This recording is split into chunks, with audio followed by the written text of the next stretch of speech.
Bonjour et bienvenue à cette toute première session Impact. Nous sommes aujourd'hui ici à Molenbeek pour aborder la thématique de la ville du quart d'heure, thématique que vous avez peut-être déjà entendu parler. On va approfondir davantage. Mais avant ça, je vous propose de regarder une courte vidéo pour découvrir qui est Impact, pour ceux qui ne nous connaîtraient pas encore. Bonjour. Chut. Il est encore tôt dans l'allée verte. Tout le monde se prépare pour sa journée, mais vous allez voir. Dans quelques secondes, le quartier va s'animer. 3, 2... Hey! Taxi Stop existe depuis 1975. C'est plus de 45 ans d'expérience. Maintenant, Taxi Stop devient Impact. En partageant des véhicules, des trajets, des maisons, nous voulons faire plus avec moins. Impact s'adresse à tout le monde. Avec Cozy Wheels ou Cambio, Mobitwin ou les points mob, Carpool ou Homelink, Hey!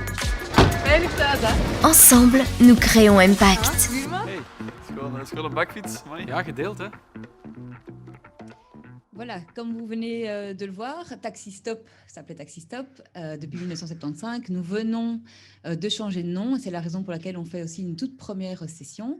Impact est donc une ASBL active dans la mobilité partagée et qui développe des services de covoiturage, d'autopartage, mais aussi de mobilité sociale. Et c'est la raison pour laquelle la thématique de la ville du quart d'heure nous intéresse, puisqu'elle aborde évidemment ces questions de mobilité et d'espace public. Alors, qu'est-ce que la ville du quart d'heure? La ville du quart d'heure, c'est une ville où toutes les fonctions essentielles sont accessibles en 15 minutes à pied ou à vélo. Qu'est-ce que sont les fonctions essentielles? Évidemment, se nourrir sainement, aller à l'école, se rendre au boulot, avoir accès à la culture, aux loisirs, au sport, se soigner, avoir accès à des commerces locaux. On est donc maintenant plus sur une ville avec un seul centre, mais plutôt sur une ville polycentrique qui serait donc tournée autour de groupes de citoyens et d'équipements. Quand on entend ça, on se dit, en fait, il y a quand même déjà pas mal de nos compatriotes qui vivent dans une ville, un quartier ou une zone du quart d'heure. Mais pourtant, on entend rarement quelqu'un qui se dit, oh tiens, moi j'habite dans un quartier du quart d'heure. Comment ça se fait? Alors, je pense qu'une partie de la réponse se trouve dans la façon avec laquelle on aborde notre mobilité et l'espace public. Se déplacer à pied ou à vélo, pour le moment, est vu comme un obstacle et non vu comme un moyen de se déplacer de manière agréable, rapide et sécurisée.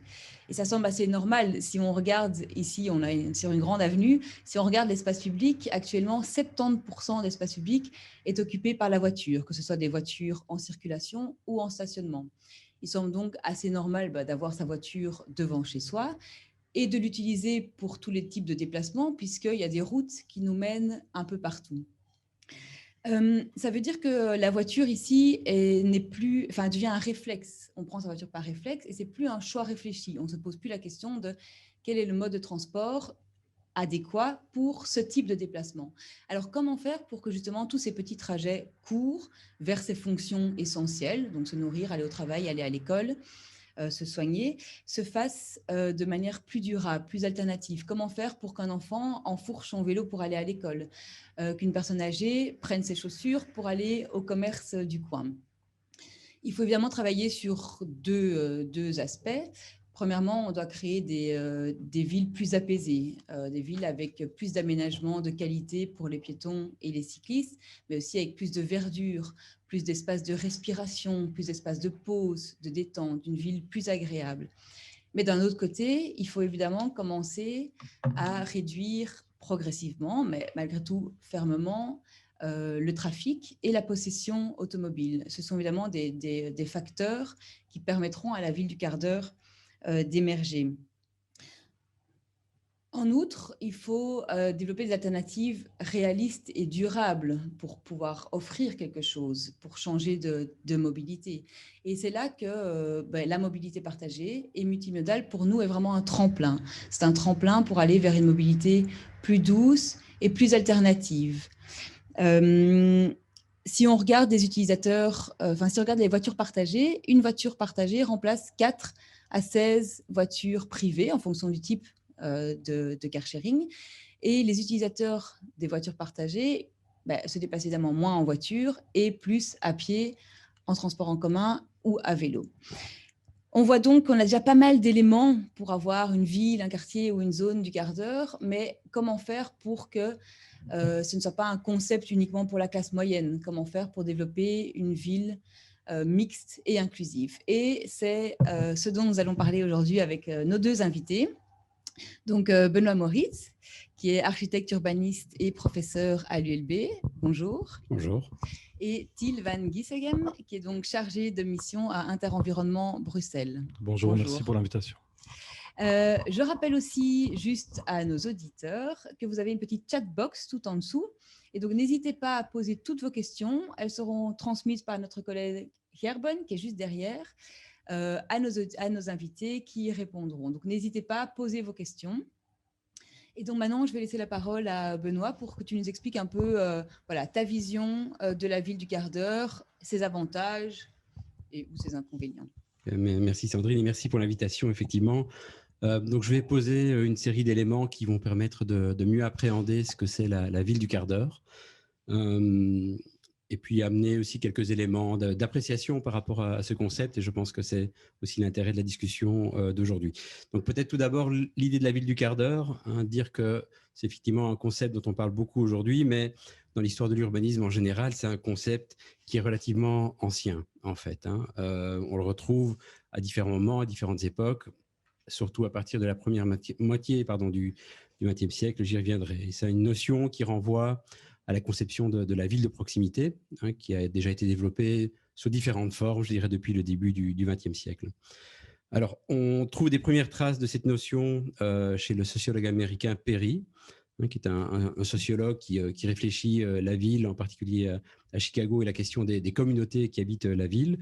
Et on le retrouve chez lui sous la notion ou la définition du concept d'unité de voisinage, qui est un concept qui va aider les urbanistes à planifier la ville et qui correspond dans la vision urbanistique qui est basée sur l'idée de la communauté à un ensemble habité dans lequel on va retrouver une population qui va partager un certain nombre de valeurs. Donc ça, c'est un petit peu l'idée de l'unité de voisinage qui correspond, je dirais aussi à une vision plutôt sociologique ou ethnographique de la ville, telle que Perry peut l'observer, mais telle qu'il entend également la planifier. Et donc, dans sa conception de l'unité de voisinage, il propose également un modèle spatial qui est organisé à partir d'un centre communautaire dans lequel on va retrouver des services, des commerces, des équipements, qui est accessible à tous à pied et de tout logement en 10 minutes, soit un quart de miles.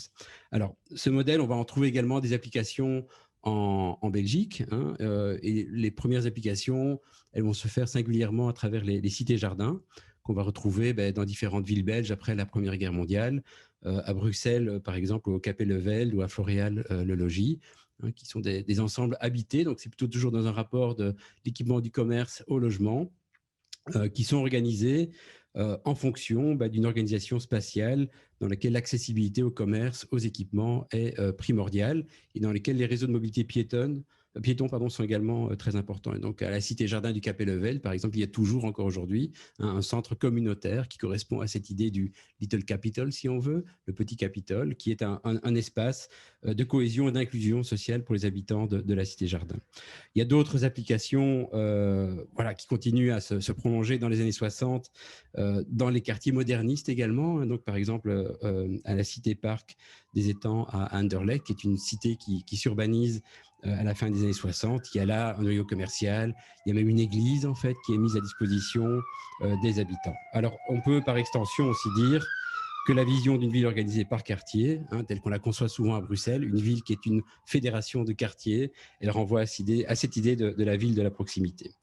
Alors pourquoi est-ce qu'on parle beaucoup de ce concept actuellement ? Surtout maintenant, je dirais, il y a 3 raisons essentielles. Je pense que la première raison, c'est le confinement. En fait, le premier confinement qui a été un révélateur extraordinaire dans la contrainte des atouts de la ville de proximité. On a été limité dans les déplacements. Il y a eu des contraintes très fortes sur l'espace. Et les habitants des villes ont été contraints de voir ce qu'il y avait, quels étaient les services qui étaient offerts à proximité. Donc, voir ce qui était là, mais aussi voir ce qui n'était pas là. Je pense ici dans les quartiers du centre, ce qui n'était pas là, c'était par exemple les espaces verts. C'est également un concept qui a été fortement médiatisé par Carlos Moreno, qui est un professeur à l'Université Paris-Sorbonne, et qui a fait différentes publications en 2019-2020 et qui a été repris par Anne Hidalgo, la maire de Paris. On a fait vraiment un argument de campagne. Enfin, dernier point, au niveau des politiques locales à Bruxelles, on en parle aussi. Je pense notamment à la ville de Bruxelles qui étudie la possibilité de mettre en place une ville des 10 minutes, ou dans le PRDD, qui est un plan de planification régionale à l'échelle de la région bruxelloise, qui identifie déjà 145 centralités existantes et 19 à créer correspondant à ces noyaux de proximité. Alors, comment est-ce que la ville du quart d'heure se définit? Très rapidement, en fonction des temps de déplacement. Il faut qu'une série de services offerts et d'équipements soient accessibles très rapidement, à pied. À pied, oui, piéton ou vélo, c'est intéressant également, parce que la notion d'accessibilité est élargie également au vélo. Et puis, Moreno identifie 6 fonctions sociales qui correspondent à des besoins préidentifiés, donc les fonctions d'approvisionnement, de soins, d'accès à la culture, de sport, d'accès au travail, etc. Donc, c'est une démarche une approche principalement par le fait de créer une offre dans les différents quartiers qui correspond à ces besoins qui devraient être remplis à pied. Alors, très rapidement, pour conclure, que peut-on dire de ce modèle? Il y a des points positifs et puis des points de critique. Je pense que dans les points positifs, c'est cette idée d'offrir cette offre de base, quels que soient les quartiers. Et on sait que les politiques publiques à Bruxelles sont très fortement discriminantes en fonction des quartiers. Justement, il y a des quartiers qui sont sous-équipés en fonction des types de population. Il y a d'autres qui sont vraiment suréquipés. On pourrait dire que c'est un peu cette idée de dire que tout le monde a droit à une offre de base en équipement. C'est un mode qui est aussi basé sur la qualité de l'offre. Donc, c'est aussi cette idée de la qualité des offres dont il est question. Donc, c'est l'accès aux soins, des espaces verts de qualité, l'accès, par exemple, à une alimentation qui soit une alimentation durable. Et donc, là aussi, c'est l'accès à un commerce alimentaire. Mais dans la perspective de Moreno, c'est une alimentation qui soit durable et saine également. Donc, cette question de la qualité est importante. Alors, elle prend pour point de départ la mobilité piétonne, qui est élargie aussi à d'autres modes de mobilité douce, donc comme le vélo. C'est aussi important de voir cette perspective de qu'est-ce que finalement une accessibilité à vélo peut donner dans la ville, alors que je dirais que historiquement, jusqu'à Moreno, on a surtout pensé l'accessibilité à pied et pas en fonction des temps de parcours. Enfin, cette idée du temps de parcours, 15 minutes, elle me semble intéressante parce qu'elle permet aussi de sortir d'une organisation de la ville qui est basée sur des quartiers, parce que dans le fond, les quartiers, ça correspond, c'est une notion qu'on peut questionner, je pense, aujourd'hui, et elle permet d'envisager des perspectives en termes de complémentarité d'offres. Donc, qu'est-ce qu'un quartier peut offrir qu'un autre quartier n'offre pas? Et donc, voilà, quels sont les éléments de complémentarité? Point de critique, je termine, il me reste 1 minute. Donc, c'est basé principalement sur un modèle de l'offre. C'est peut-être ça aussi le problème. Donc, c'est un avantage, mais c'est aussi un inconvénient. Les quartiers de Bruxelles sont fortement différents. Ils sont habités par des populations très différentes, et dans les villes belges en général. C'est pas propre à Bruxelles. Donc, les besoins sont en réalité différents dans les quartiers. Et on peut considérer qu'il y a des différences notables entre les quartiers bruxellois. Et donc, comment est-ce qu'on tient compte de cette spécificité-là de ces quartiers? Je pense, par exemple, le rapport à la mobilité varie complètement, que l'on soit dans un quartier central, en fonction des moyens socio-économiques, ou qu'on soit dans des quartiers plus aisés du sud de Bruxelles, par exemple. Alors, c'est aussi un modèle qui est peu opérant, en fait, au niveau de la manière de l'implémenter, parce que pour l'implémenter, il faudrait avoir une maîtrise immobilière et foncière. Et ça, les pouvoirs publics ne l'ont pas, ou très faiblement à Bruxelles. Et donc, on parle de services tels que des écoles, tels que des équipements de soins de santé, ça rentre ou ça prend sa place dans des bâtiments. Donc, pour opérationnaliser ça, il faut avoir une politique foncière très active. Et on sait qu'à Bruxelles, il y a une pression très forte à partir du logement. Donc, voilà, l'opérationnalisation, comment est-ce qu'on rend ça concret? C'est vraiment une question. Autre point de critique, l'offre en équipement, en service, elle dépend d'une multitude d'acteurs, les communes, la région, les communautés, mais aussi les acteurs privés. Vous avez maintenant de la promotion immobilière qui fait des écoles, qui sont après vendues à des pouvoirs publics. Mais donc là, on est vraiment dans une économie de marché. Comment est-ce que cette économie de marché peut être coordonnée ou pas? Elle ne peut pas être coordonnée. Donc, ça pose vraiment également un problème. Enfin, peut-être dernier point, c'est le localisme. Donc, moi, je pense que d'un point de vue des habitants, beaucoup des quartiers sont des quartiers qui sont subis parfois, n'ont pas le choix d'habiter ailleurs en ville. Et donc, cette idée de tout trouver à proximité, de ne jamais sortir de ce quartier, c'est une question qui me semble en termes de vécu pour certains habitants est vraiment questionnable. Le fait de sortir du quartier, d'avoir accès à des services qui ne se trouvent pas dans le quartier, c'est également parfois un facteur d'émancipation sociale. Il me semble important justement de garder cette dimension-là. Voilà, j'ai essayé d'être synthétique. Merci. Super, un grand merci Benoît, c'était très intéressant. Thiel, je vais te laisser la parole maintenant et aborder voilà, ton point de vue et je pense le côté social aussi un peu. Donc moi qui travaille pour une association plutôt environnementale, quand on regarde les objectifs en fait, de cette ville à 15 minutes, on en partage une grande partie, que ce soit la volonté de limiter les déplacements en automobile pour augmenter le déplacement à pied ou à vélo, que ce soit l'idée de développer du commerce de proximité plutôt que des centres commerciaux comme ça se fait encore maintenant, que ce soit l'idée de développer des équipements publics qui sont nécessaires dans les quartiers, pas dans les quartiers, pardon, que ce soit les écoles, les crèches, les équipements sportifs, que ce soit l'idée de construire des quartiers qui aient une mixité de fonctions et puis des quartiers monofonctionnels comme on a pu faire par le passé, ou encore d'utiliser par exemple, d'avoir une mutualisation des espaces existants. Donc si par exemple on a une salle sportive d'école qui peut être mise à disposition le soir pour d'autres usages, plutôt que d'être dans des logiques de destruction, reconstruction, démolition, tout ça. Donc, ceci étant dit, il y a quand même deux grands points critiques qu'on peut avoir, en tout cas que nous, on peut porter sur ce concept de ville à 15 minutes. C'est d'une part le fait qu'il faut prendre en compte les inégalités sociales, ça c'est une chose, et l'autre part, le fait que ce sont des grandes théories, alors ça c'est pas juste la ville à 15 minutes, mais que ce sont des grandes théories et qu'il faut prendre en compte les spécificités des quartiers. Alors, je m'explique. Quand on parle de ville à 15 minutes, qui est un concept à la mode, même s'il est très ancien, comme l'a rappelé Benoît Moritz pour l'instant, ou de ville intelligente, ou de ville créative, en fait, ce sont des grandes théories qui viennent souvent de l'étranger, qu'on essaie de plaquer sur la réalité des quartiers, plutôt que de partir de la réalité des quartiers et d'essayer d'améliorer l'existant. En fait, il y a beaucoup de problèmes urbains qui sont le résultant de choix politiques, de choix économiques, de choix sociaux, de choix historiques. Et on ne peut pas demander juste à des politiques d'aménagement du territoire de régler des problèmes qui sont beaucoup plus larges en fait, que l'aménagement du territoire. Ça, c'est une chose.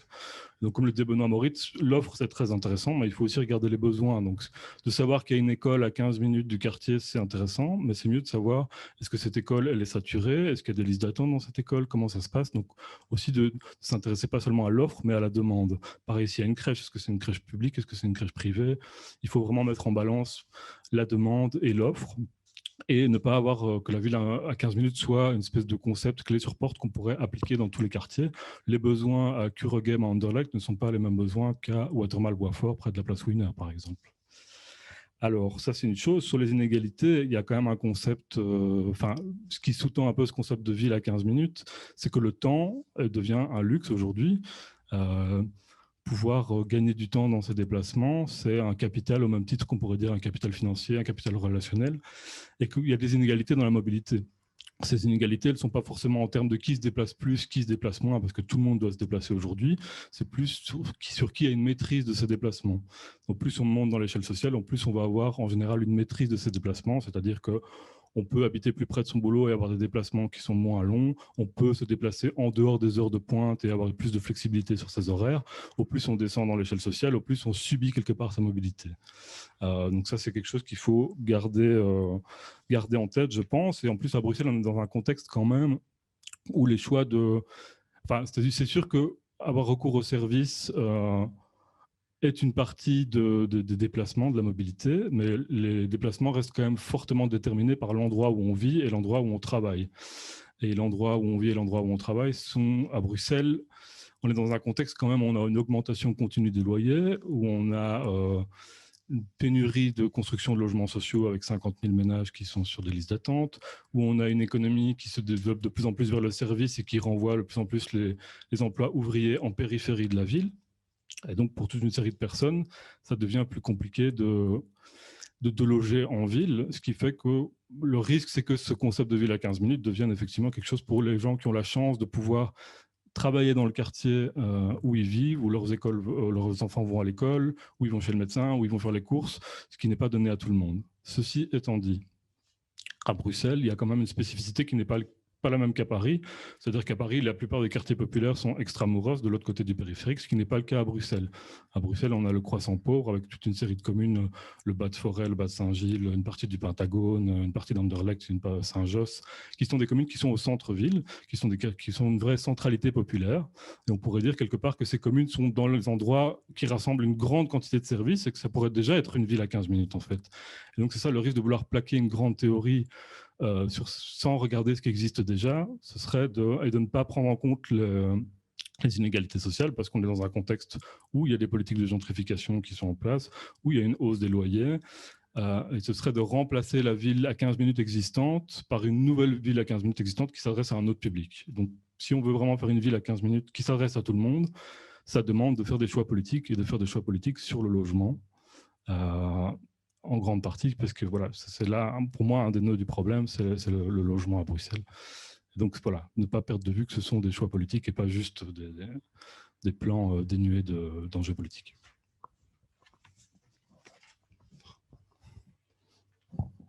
Ok, super, merci Thiel. Je ne sais pas si vous voulez rebondir, Benoît, tu veux rebondir sur certaines choses que Thiel vient de dire?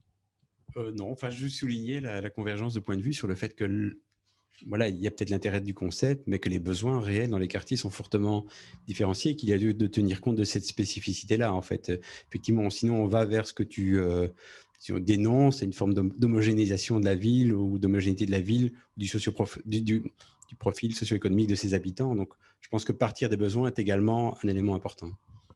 Oui, mais comment faire justement, parce qu'on entend qu'il y a quand même beaucoup d'éléments qui sont intéressants, on entend que Bruxelles est déjà presque une ville du quart d'heure, alors après ici on ne parle pas que de Bruxelles.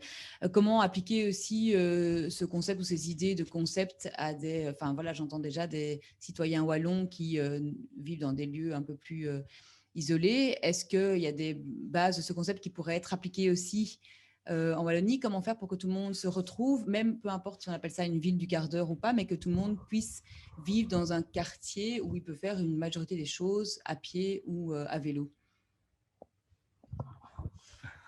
Je pense que la réalité à Bruxelles n'est pas du tout la même qu'en Wallonie et que, en fait, comme je le disais tout à l'heure, il y a des choix qui sont les problèmes qu'on a aujourd'hui sont le résultat de choix politiques qui ont été posés en amont. Et donc, il y a une réelle dépendance à la voiture aujourd'hui, particulièrement en Wallonie, où l'aménagement du territoire a été conçu comme ça. On a encore des subventionnements aux embouteillages avec cette politique de voiture de société. On a encore quand même toute une série de choix politiques qui encouragent l'utilisation de la voiture. Et ce n'est pas juste en décrétant des politiques d'aménagement du territoire, en disant on va restreindre la place de la voiture, que les choses vont changer. C'est des problèmes qui sont très complexes. Donc, comme je le disais, je pense que ce n'est pas un concept qu'on peut prendre et mettre comme ça n'importe où. Il faut vraiment s'intéresser aux spécificités locales. Je ne suis pas spécialiste de la Wallonie, mais moi qui travaille à Bruxelles, qui habite à Liège, je vois bien que la dépendance à l'automobile, même dans une ville comme Liège, est beaucoup plus forte qu'à Bruxelles. Oui, enfin, ouais, effectivement, en fait, je ne vais pas caricaturer ni schématiser, mais les villes wallonnes sont souvent des villes de services, en fait, dans lesquelles il y a cette idée qu'on doit fournir une série de services liés à l'emploi, les services hospitaliers, les services scolaires, etc. Enfin, le cœur de Charleroi, c'est vraiment exemplaire. Le centre-ville, c'est 20 000 habitants. Le reste de l'agglomération, c'est 200 000. C'est une agglomération de 220 000. C'est-à-dire que 200 000 habitants habitent dans le diffus, dans le dispersé, et tous les services, beaucoup sont concentrés en centre-ville. Alors, peut-être pour répondre à ta question, c'est là que je vois un peu l'intérêt du quart d'heure, en fait, l'idée du temps par rapport à l'idée de la métrique. C'est que jusqu'à présent, on disait, voilà, un quartier durable, c'est un quartier qui s'organise autour d'un pôle de mobilité dans un rayon de 700 mètres. Mais ces 700 mètres, quand on est un territoire de basse densité, ça ne veut absolument rien dire, en fait. Par contre, la notion de temps, elle devient plus intéressante puisqu'on peut commencer à aborder le quart d'heure à vélo, par exemple, et pas le quart d'heure à pied. Et donc, on est dans des distances plus grandes et on peut se dire aussi qu'on se projette dans des densités plus faibles, en fait, en partant de cette idée-là. Mais donc, voilà, par rapport aux villes wallonnes, moi, je pense que on est dans des cas de figure qui sont quand même un peu différents aussi par rapport à Bruxelles, qui est quand même la grande ville belge, la plus importante, en fait, et dans laquelle il y a cette idée aussi une population très urbaine, etc. Je ne dis pas que ce n'est pas le cas dans les villes wallonnes, mais le diffus, le périurbain est encore une actualité en Wallonie, ce qui n'est plus vraiment le cas à Bruxelles, je dirais, en tant que tel. Et le diffus ou le périurbain wallon, je pense, peut aussi trouver des solutions en termes de mobilité durable à travers cette notion du quart d'heure. Voilà. Et alors là, il y a des pistes, évidemment, comme par exemple les ravels, par exemple, les sentiers et chemins, ce genre de choses, tous les parcours à pied qu'on peut faire à travers les îlots pour rejoindre des centralités. Là, je pense par exemple à ce qui se fait à Charleroi, où il y a tout un travail qui est fait par le Centre culturel l'Éden sur la question des sentiers métropolitains, les parcours à pied, etc. Voilà, mais c'est un autre cas de figure, en fait. Voilà. Et toi qui es urbaniste, tu disais justement qu'on a démarré ce concept un peu dans les années 50, dans les années 60. C'est vrai qu'on parlait beaucoup de ces cités de logement, on imaginait des habitats presque aussi. On voit le Corbusier aussi, où il créait des maisons où toutes les fonctions étaient à l'intérieur. Qu'est-ce qui fait qu'après, on s'est complètement éloigné de ça et qu'on y revient maintenant? Bon, la voiture, quoi. Enfin, c'est ce qui fait qu'on s'en est éloigné, c'est la voiture, c'est la dépendance à la voiture qui a... Voilà, chez Le Corbusier et dans la notion d'unité de voisinage, il y avait cette idée de trouver un certain nombre de services à un niveau local, mais de quand même devoir utiliser la voiture pour aller travailler, quoi, hein, parce que c'est la ville fonctionnaliste qui ségrègue les fonctions. Donc, d'un côté, il y avait la ville, l'habitat, le travail, les loisirs, et les fonctions sont reliées entre elles par la voiture, en fait, hein, la mobilité infrastructurelle. Voilà, on a changé de modèle, et donc, du coup, on est aussi dans l'idée d'avoir plus de proximité, plus d'imbrication entre le travail et l'habitat. Et donc, c'est ce paradigme-là qui va faire évoluer le passage d'une mobilité très automobile à une mobilité plus piétonne, cycliste, transport public, etc., quoi. Voilà. Donc, il y a vraiment eu un changement ou une évolution, une critique qui s'est faite d'une part, je dirais, de la pensée moderniste, qui était basée sur l'unité de voisinage, mais aussi la mobilité automobile à grande échelle. Et on est passé à un urbanisme de la proximité avec plus de dépendance, enfin pas de dépendance, mais plus de liens avec la mobilité piétonne, vélo, etc. Et ça a évolué au fur et à mesure des années. Donc, moi, je ne sais pas très bien depuis quand vous habitez à Bruxelles. Moi, j'habite depuis toujours. J'ai bien vu l'évolution ces dernières années, qui s'est fait aussi de manière concomitante avec l'évolution des embouteillages. Et on voit bien qu'il y a la nouvelle génération, les jeunes aujourd'hui, sont plus du tout intéressés par le paradigme de la voiture, quoi. Moi, quand j'étais jeune, je voulais absolument avoir une voiture à 18 ans. Hein, c'est ce qui était dans ma tête, hein, on me l'avait enseigné, c'était comme ça. Aujourd'hui, c'est complètement différent, et tant mieux, c'est bien. C'est une évolution, mais c'est aussi parce que les jeunes n'ont plus les mêmes envies que nous aujourd'hui. Donc voilà, il y a une évolution ou des paradigmes qui ont évolué. Ça me fait penser, justement, on a interviewé des jeunes de Jeugd en Stad. Parce que bon, ce que tu dis, c'est peut-être juste pour une classe en particulier de la population. Et donc, je propose peut-être qu'on les écoute. C'est un témoignage audio qui dure plus ou moins 2 minutes. C'est leur vision de la mobilité à Bruxelles. Ce sont donc des jeunes de Molenbeek. Donc voilà, écoutons-les. Il y a des personnes où ils préfèrent le vélo. Et chez nous, non. À Bruxelles, on va dire 80% ils roulent en voiture. Il y aura toujours des fainéants qui voudront prendre la voiture. Les gens, ils ont toujours besoin de la voiture. Ça ne sert à rien de créer des zones piétonnes. Mais il y aura toujours des gens qui vont prendre la voiture pour aller au taf, tu vois. Parce que la Belgique, c'est petit. Il y a quelqu'un, il habite à Bruxelles, il va travailler en Wallonie. Et sur leur chemin, il va avoir des zones piétonnes, tout ça. Ça, en fait, ça va juste déplacer le problème. Au lieu d'enlever un bouchon là, il y aura un bouchon encore plus gros là. Je peux aussi comprendre qu'on veut aussi un espace plus vert, un espace plus open pour que les gens puissent marcher librement. Mais on est à Bruxelles et ils n'ont pas l'habitude de prendre le vélo pour se déplacer. Mais pour faire les courses, il faut savoir qu'il y a des familles, elles sont nombreuses. On ne peut pas y aller faire les courses. Même si Lidl, c'est 5 minutes à côté, on ne peut pas y aller faire les courses avec un plastique, c'est impossible. On doit prendre des grandes caisses et ça, il faut la voiture obligée. Ici, il y a trop de voitures. C'est pas uniquement les Bruxellois, mais c'est des gens qui viennent de Wallonie et de Flandre, qui viennent travailler à Bruxelles.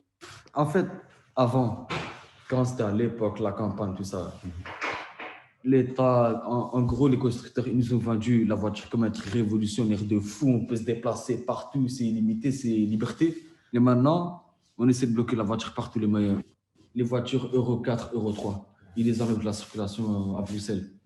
Mais en vrai, toi et moi, on sait très bien que Euro 3, Euro 4, ce n'est pas un ingénieur aéronautique qui va l'acheter. Un ingénieur aéronautique, s'il a envie d'acheter une nouvelle voiture, il va l'acheter normal.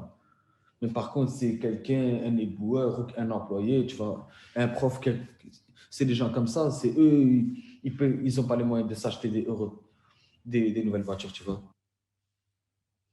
Voilà, donc je trouve beaucoup de remarques très pertinentes de ces jeunes. Quelle est leur image de la mobilité? A priori, ce sont des jeunes qui habitent à Molenbeek. Donc, Molenbeek, c'est quand même très dense. Donc, ils habitent déjà dans un quartier du quart d'heure. Ils pourraient tout faire à pied. Donc là, on voit qu'on est un peu en contradiction avec évidemment ce qu'on disait, les jeunes d'aujourd'hui dans les grandes villes, ils ont moins le réflexe voiture. Ici, on entend que la jeune fille, au départ, elle dit voilà, il y a des gens qui aiment prendre le vélo, mais dans notre communauté, non. C'est la voiture. Donc voilà, comment est-ce qu'on peut aussi désacraliser ce mythe de la voiture dans les endroits où c'est faisable de se déplacer autrement qu'en voiture? Je pense que dans ce qui a été dit, il y a beaucoup de choses qui sont intéressantes. Mais déjà, le fait qu'aujourd'hui, il y a plus de la moitié des Bruxellois qui n'ont pas de voiture, qui est un chiffre qui est quand même en augmentation constante. Donc ça, il faut quand même pouvoir le noter. Après, ce qu'elle disait sur le fait que ce sont surtout les nafteurs qui viennent à Bruxelles en voiture et qui roulent en voiture à Bruxelles, mais qui n'habitent pas à Bruxelles, c'est en partie vrai, mais il y a quand même beaucoup de Bruxellois qui utilisent leur voiture pour faire des petits déplacements de moins de 3 km qui pourraient très bien être faits de manière alternative, quoi.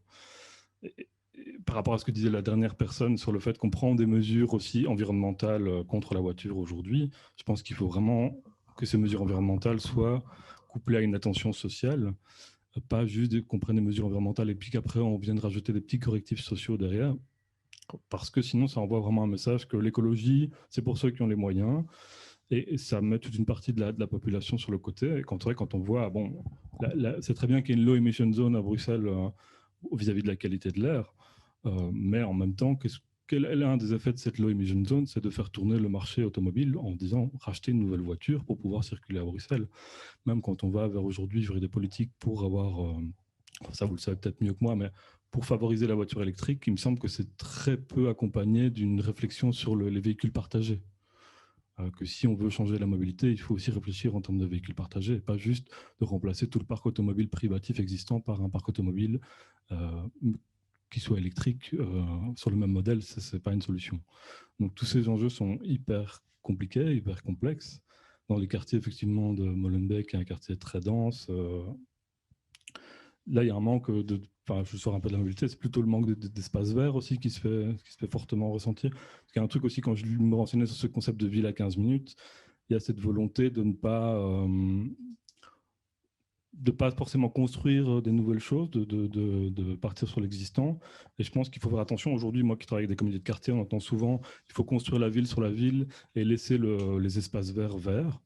Ce qui, je comprends tout à fait cette intuition-là. Mais il faut faire attention à ne pas reproduire les inégalités spatiales qui existent déjà aujourd'hui, parce qu'il y a beaucoup d'espaces verts en deuxième couronne et il y a des quartiers très denses au centre-ville. Et que si on continue à construire dans les quartiers qui sont déjà denses et qu'on ne construit pas dans les quartiers qui sont plus verts, on va continuer à accentuer ces inégalités spatiales qu'il y a aujourd'hui. Voilà, je peux vraiment répondre à ta question, excuse-moi. Non, il n'y a pas de souci, c'est bien. J'aime beaucoup le jeune qui dit qu'on nous a vendu la voiture comme un rêve, comme un truc de fou révolutionnaire. On nous a dit, allez-y, prenez la voiture. On a vu qu'on a construit une ville, on a construit la Belgique sur ce rêve, sur cet accès en voiture. Et maintenant, on demande à tout le monde de s'en débarrasser, on le bloque partout. Qu'est-ce qu'on peut dire, qu'est-ce qu'on peut répondre à un jeune comme ça? Qu'il a raison. C'est exact. Enfin, pour rejoindre un des éléments que tu as mis en avant, il y a eu des politiques publiques qui ont favorisé l'utilisation de la voiture à partir des années 50, par exemple. Enfin, et ça remonte plus loin, en fait.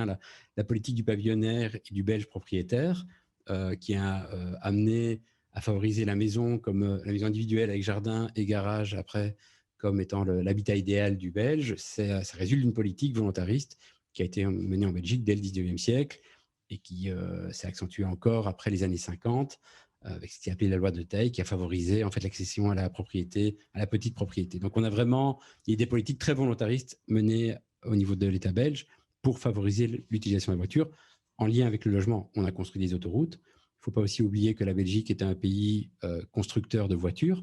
Il y avait des grandes marques en fait qui avaient des usines. Je pense qu'elles sont presque toutes parties sauf Audi, mais donc il y avait Ford à Genk, il y avait Opel à Gand, il y avait Renault à Vilvoorde, il y avait VW à Forêt, il y a encore Audi maintenant. Enfin, ça faisait aussi partie de tout un système économique en fait. Donc voilà, tout ça pour dire que voilà, il y a eu à un moment donné une volonté politique que la voiture soit le mode de transport et tout a été fait pour qu'elle soit utilisée de façon privilégiée. Alors, ça reste encore un petit peu le cas aujourd'hui. Hein. Ce n'est pas tout à fait fini, en fait, cette politique-là. Elle est peut-être un peu moins coordonnée, elle est peut-être plus décoordonnée, je dirais, entre régions. Parfois, même dans une même région, on voit des attitudes différentes. Mais voilà, donc aujourd'hui, on voit qu'il y a des évolutions, des changements de paradigme. À Bruxelles, c'est clairement plus le cas. On ne veut plus adapter la ville à la voiture. On va plutôt favoriser les espaces publics. Voilà, changer de paradigme. Mais ça fait longtemps qu'on l'a quand même changé, je pense, même s'il y a encore des discussions.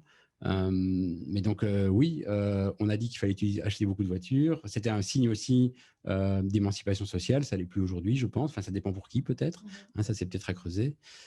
Mais voilà, il y a une évolution dans le paradigme. Et les politiques publiques ont évolué. Et on voit bien qu'à l'échelle de la Belgique, voilà, Bruxelles a une politique assez volontariste, que ce soit par rapport à la Low Emission Zone, la zone 30, etc., qui ne s'accorde pas peut-être avec les volontés politiques des autres régions, mais c'est quand même une politique qui avance et qui s'implémente. Je trouve ça plutôt bien, en fait, par rapport à l'attractivité de la ville, enfin, son habitabilité, plutôt de l'attractivité, hein, pour les habitants de Bruxelles, en termes d'égalité sociale. Je pense que c'est important qu'ils ne soient pas forcément pollués par les autres, en fait. Hein, et on est dans un modèle, effectivement, qui est intéressant, dans lequel les centres anciens ou les quartiers densément habités présentent une certaine diversité sociale, je dirais.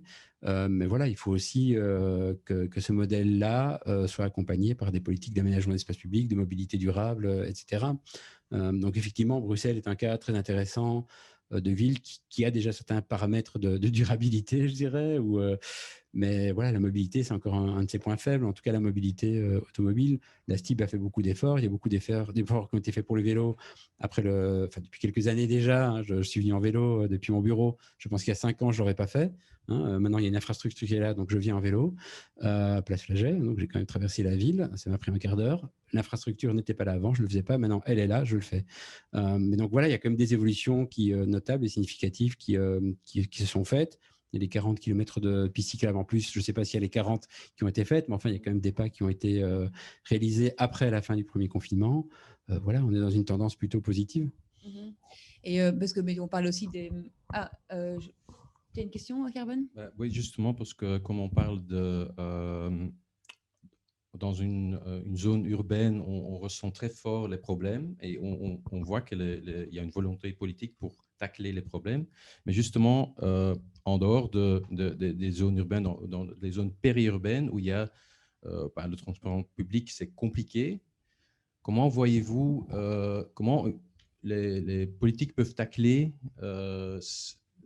la domination automobile dans ces zones, disons, le Brabant flamand, le Brabant wallon, parce que là, l'enjeu est quand même différent et les transports, les transports en commun ne sont pas nécessairement aussi présents à Bruxelles. Je pense que ça demande une coopération entre les régions. Ça demande de travailler ensemble, que la région bruxelloise travaille avec la région flamande et la région wallonne pour trouver des solutions, parce que, effectivement, si la région bruxelloise a des limites des frontières régionales bien dessinées, en fait, ces frontières ne correspondent pas vraiment à la réalité des gens qui travaillent à Bruxelles ou qui ont des échanges avec la capitale. Et donc, malheureusement, j'ai l'impression pour l'instant que ce qui a été mis en place pour avoir des discussions, des négociations entre les régions n'a pas l'air d'aboutir sur quelque chose. On a, comme le disait Benoît Moritz, on a la région bruxelloise qui prend des mesures assez volontaristes pour diminuer la voiture, pendant que la région flamande est en train d'essayer d'élargir la portion du ring qui passe sur son territoire. La région bruxelloise voudrait créer des parkings de dissuasion pour que les gens laissent leur voiture à l'entrée de Bruxelles, mais faute d'accord avec la région flamande, elle est obligée de mettre ces parkings de dissuasion à l'intérieur de ces régions, ce qui n'a pas beaucoup de sens, parce qu'il faudrait que les gens laissent leur voiture bien en amont. Et alors, il faudrait vraiment avoir une politique, effectivement, d'investissement dans le transport public, et d'un transport public qui ne se pose pas ces questions de frontières entre deux lanes STIB, mais qui soient des collaborations en dehors des frontières, quoi. Voilà. Mais tout reste encore à faire. Benoît ? Oui, peut-être une autre réponse, ce serait de dire qu'effectivement, les réponses ne peuvent pas être les mêmes, parce que la demande est forcément différente dans les territoires un peu moins, de densité bâtie amoindrie, je dirais, même pour ce Brabant flamand, Brabant wallon, on ne peut pas avoir les mêmes politiques qu'à Bruxelles. Maintenant, voilà, j'en ai déjà parlé tout à l'heure, cette idée du quart d'heure, du coup, devient intéressante. C'est la notion d'accessibilité à partir du temps. Donc, moi, je pense que ça peut fonctionner à partir de la mise en place. Donc, il y a plus de place, en fait, aussi. En ville, il n'y a pas de place. La place est limitée. Donc, on doit faire des choix sur quelle modalité, quel mode est prioritaire, quoi. La voiture, les piétons, le transport public. Il y a des choix parfois radicaux qu'il faut faire parce que il n'y a pas de place. On ne peut pas bouger les bâtiments. Enfin, avant, on le faisait, mais on ne le fait plus. On ne peut pas bouger. Donc, on fait des choix prioritaires. Maintenant, dans les territoires de basse densité, il y a plus de place, je pense. Et les espaces sont souvent beaucoup surdimensionnés par rapport à la voiture. Il y a des endroits où il n'y a pas de trottoir. C'est assez facile de mettre des pistes cyclables, en fait, je pense. Du coup, commencer à imaginer des pistes cyclables et avoir des mobi-hubs, par exemple des pôles de mobilité concentrés qui offrent des services à la demande. Donc, je sais qu'en Flandre occidentale, par exemple, ça se fait. Delaine met en place des services de bus collectifs avec des trajets qui se font un peu à la demande des utilisateurs sur des plateformes, etc. Donc voilà, je pense qu'il y a quand même des solutions qui peuvent être apportées, qui sont différentes des solutions qu'on met en place en ville, qui sont plus basées sur cette basse densité, une flexibilité, une adaptation, les outils contemporains, je dirais, qu'on peut utiliser avec les téléphones, etc., et qui soient d'une autre nature et quelque chose à inventer là. Moi, je crois beaucoup en fait au vélo. Alors voilà, parce que en fait, il y a de la place, on peut installer des infrastructures cyclables. La Flandre le fait déjà, en fait. Je dois le dire, la Wallonie, c'est beaucoup plus contrasté, à part dans quelques villes, mais voilà. Et on voit qu'en fait, il y a des gens qui viennent depuis le Brabant flamand, travailler à vélo tous les jours parce que l'infrastructure est là, à travers les Fiets Snelweg, par exemple, quand on va à Leuven, quand on va vers Alost, etc. Donc voilà, je crois beaucoup au pouvoir, à la capacité des infrastructures à faire évoluer le choix modal, en fait. Voilà. Une question similaire pour rebondir là-dessus. Une autre question dans le chat, c'est dans ce que vous venez d'évoquer, comment une autre idée assez nouvelle, le MaaS, le Mobility as a Service, comment ce concept peut venir soutenir la ville du quart d'heure ou une ville ou un environnement un déplacement plus durable. Il faudrait que ce soit une application qui pousse vers les modes durables en premier lieu et pas vers l'utilisation du taxi ou de la voiture. Bon, maintenant, le but, c'est pas d'une manière générale de dire qu'il ne faut plus de voiture. Je pense que la voiture doit être utilisée quand elle est nécessaire. Voilà, que ce soit pour aller faire ses courses ou si vraiment on a besoin de sa voiture ou parce qu'on travaille à des horaires coupés où il n'y a pas de transport en commun à ce moment-là, évidemment, on va prendre une voiture. Le MaaS, voilà, le MaaS, après, c'est quelque chose de dématérialisé, mais après qui repose quand même sur des infrastructures. On a tendance à l'oublier, c'est qu'il faut investir dans les transports en commun. Et que, voilà, le MaaS, c'est un peu une nébuleuse, on ne sait pas très bien comment ça va être financé. C'est beaucoup d'argent quand même qui est mis dans ce type d'application. Si on achète des espèces d'abonnements à la mobilité, qu'est-ce qui est réparti entre la Stib et Uber, comment ça fonctionne. Je sais pas, il y a beaucoup d'inconnus pour moi. Il ne faut juste pas perdre de vue qu'il faut financer aussi l'infrastructure et ce qui est concret, quoi, pas juste les applications. Bon, ça, voilà. Tu veux bondir ? Non. Et c'est exactement ce que tu disais aussi. Et ce que tu dis, en fait, le MaaS, c'est une application, mais s'il n'y a rien dans la rue pour se déplacer, le MaaS, c'est rien. Donc, en fait, le MaaS, c'est d'abord, comme tu disais, des mobi-hubs, des points mob, des lieux où on peut retrouver différents types de mobilité. Et sur ça vient se greffer une application MaaS qui va permettre de retrouver les modes de transport qu'on pourrait utiliser. Et alors, justement, ne plus avoir ce réflexe de la voiture, mais se dire, OK, tiens, quel mode de transport que je peux utiliser pour tel déplacement. Quand tu dis qu'à Bruxelles, il n'y a pas de place, je ne suis pas d'accord, évidemment. Bon, là, on parle beaucoup de Bruxelles, mais dans n'importe quelle autre ville, voilà, je répète, ici, on est sur Boulevard du Jubilé. Moi, je vois que des voitures. Je veux dire, on voit un peu d'arbres quand même et des très beaux bâtiments, mais il y a énormément de voitures. Donc, est-ce qu'on n'est pas aussi dans les villes maintenant en train de faire une compétition entre... moi, je suis cycliste et je vois que parfois, je me bats contre presque un autre cycliste ou contre quelqu'un qui est en trottinette parce qu'il me prend mon espace. Et en fait, j'ai l'impression de me battre contre des alliés, alors que c'est parce que la problématique de la voiture est là. Voilà, je ne sais pas si... Quand je dis qu'il n'y a pas de place, il y a plein de places, évidemment, mais il faut faire des choix. On ne peut pas mettre tous les modes les uns à côté des autres, en fait. Voilà, c'est ça que je voulais dire. Donc, oui, je ne sais plus quelle était ta question, mais ma réflexion, c'était aussi de dire, voilà, je prends le centre de Gand, par exemple. Le centre de Gand, il y a un choix qui a été fait pour les piétonniers, pour les transports publics. C'est assez clair quand on va à Gand, les grands piétonniers, les trams en surface, les bus, etc. Maintenant, quand on sort de Gand, ce qui est intéressant, c'est quand on sort un tout petit peu de Gand, on va dans sa périphérie, on voit, parce qu'il y a plus de place, il y a un peu plus de place pour la voiture, il y a toujours le transport public en site propre, et puis il y a la piste cyclable juste à côté. Et donc, parce qu'il y a plus de place, on peut faire combiner les modes. Et donc, je pense que c'est aussi ça un peu un objectif ou quelque chose qu'il faudrait essayer de viser, je pense à un moment donné, c'est pas forcément d'exclure tous les modes à tous les endroits. Il y a des endroits où on doit les exclure parce qu'il n'y a pas assez de place, comme ici, boulevard du Jubilé, effectivement, il y a que des voitures, c'est un choix qui a été fait. Peut-être, si on fait un autre choix, on va supprimer les voitures. Mais il y a des endroits où on peut arriver à combiner les modes les uns à côté des autres. Donc, je pense que dans les territoires de basse densité, il y a plus d'espace. Alors, c'est plus d'espace, plus d'endroits où on peut mettre les infrastructures et les combiner les unes à côté des autres. Ce qui est intéressant, par exemple, dans une ville comme Bordeaux, ce qui est un peu frappant aussi, dans les discours sur la mobilité, on entend toujours « Ah oui, à Gand, on a enlevé la voiture, à Bordeaux, on a enlevé la voiture, à Strasbourg, les centres-villes, etc. » D'accord, allez voir les périphéries. Les périphéries se sont développées très fortement, en parallèle à la piétonisation des centres-villes. Mais dans ces périphéries qui se sont développées, on va retrouver tous les modes, en fait. Alors, la voiture, mais le transport public de surface et le vélo dans son site propre également. Je pense que, je ne dis pas que c'est le modèle, mais c'est assez intéressant d'aller voir les périphéries de ces villes pour voir que finalement, ce qu'on a fait dans le centre-ville, c'est très localisé. Et cette idée d'avoir les différents modes ou une offre de services à partir de différents modes se retrouve dans les périphéries. Kawan, est-ce que tu as encore des questions? De remarques, questions. Est-ce que, on a parlé vélo comme un des grands, des grandes possibilités pour arriver à une ville ou un pays plus durable. Est-ce que, comme aux Pays-Bas, où ils ont fait un choix pour le vélo beaucoup plus tôt, est-ce que c'est encore possible d'arriver à là, ou vous pensez non, c'est trop tard, on va vers une autre logique, une autre manière de partager l'espace? Je ne suis pas sûr d'avoir tout à fait saisi ta question. Tu voulais dire, est-ce que c'est encore possible de mettre, qu'on arrive à un stade comme aux Pays-Bas vis-à-vis du vélo? Parce qu'on a démarré plus tard, donc aux Pays-Bas, ils ont pris cette décision. Je pense qu'il n'y a pas d'obstacle. Je pense que la région bruxelloise fait aujourd'hui beaucoup de choses, que ce soit en termes de pistes cyclables ou de création de parking vélo, et que ce n'est pas parce qu'on revient d'un autre modèle qu'on ne peut pas aller vers un modèle comme ça.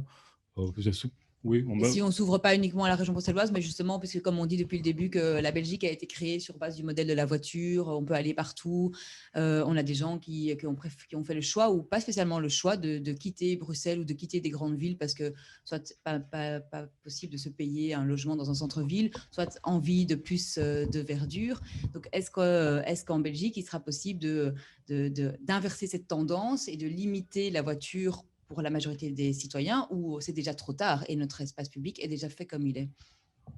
Je pense que c'est jamais trop tard, c'est une question de choix, quoi. Je pense qu'on part de plus loin dans certaines villes wallonnes, mais je pense que c'est juste une question de choix.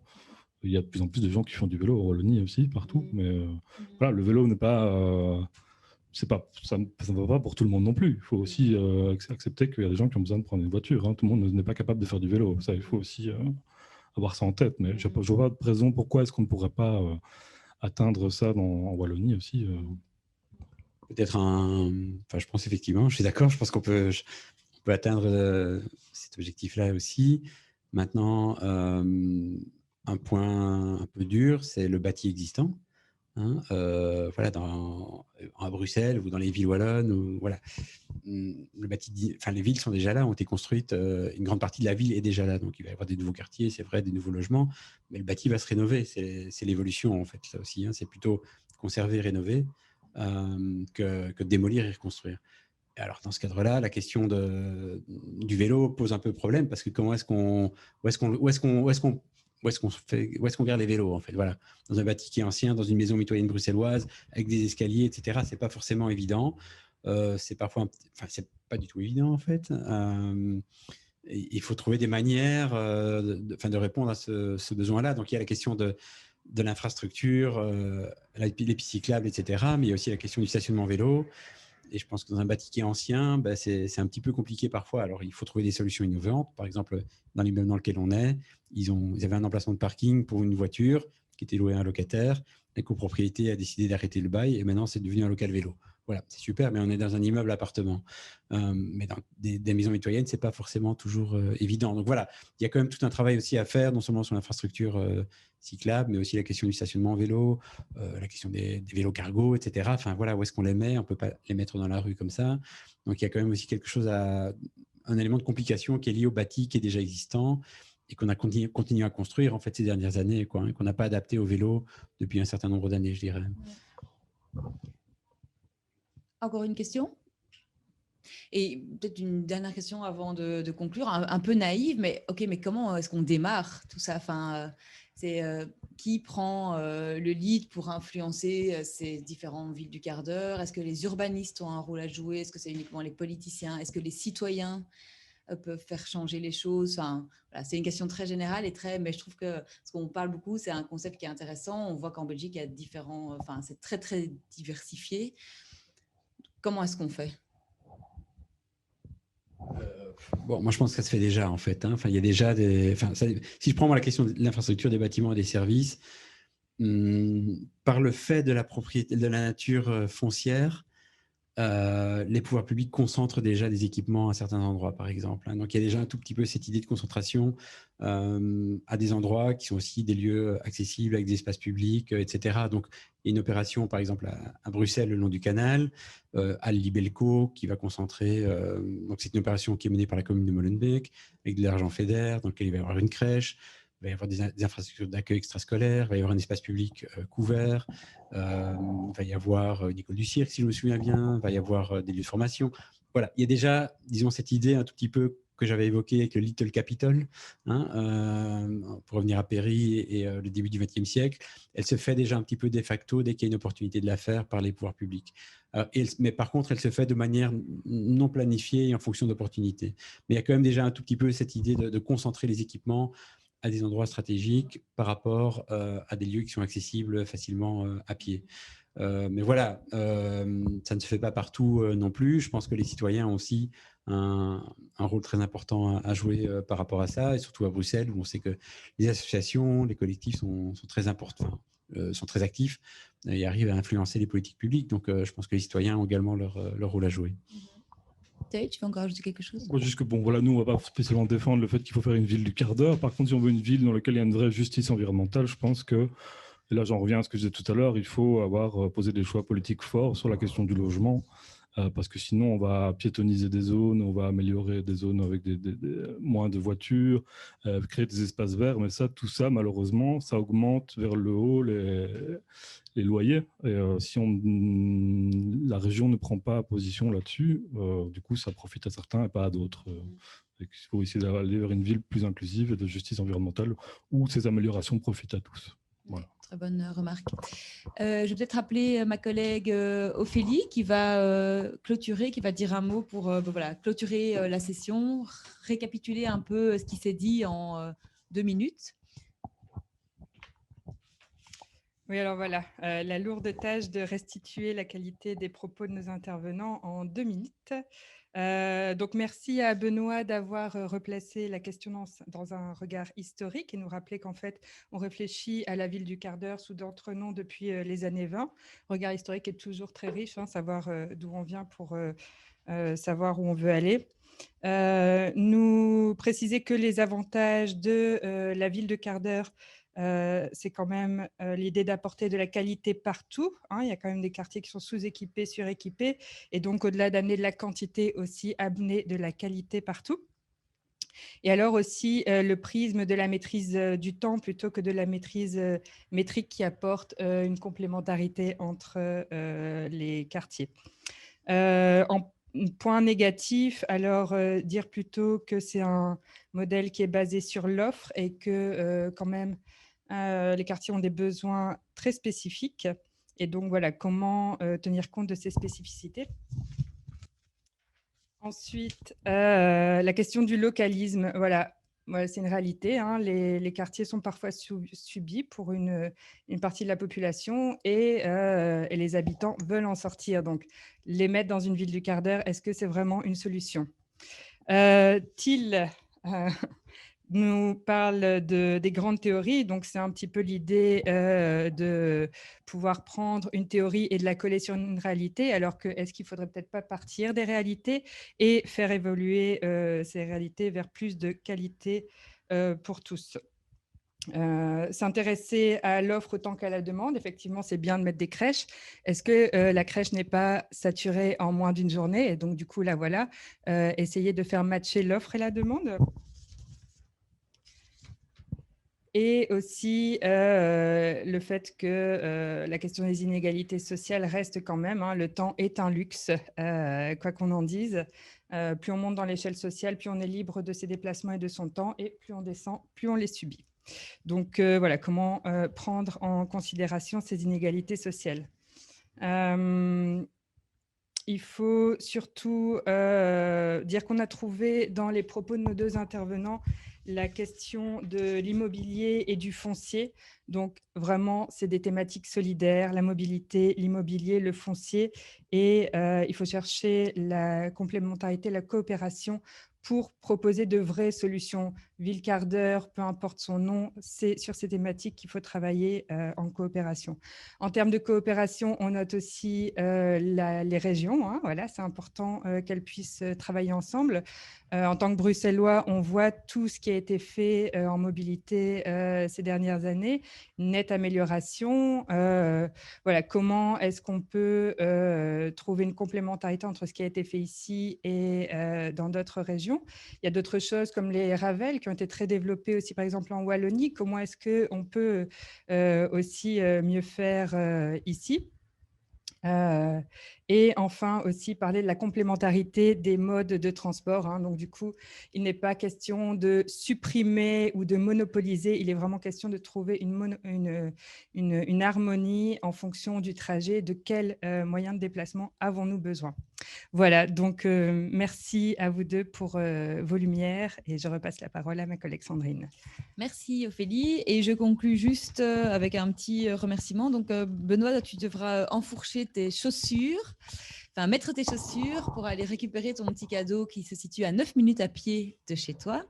Tail, par contre, ce sera ton vélo qu'il faudra enfourcher.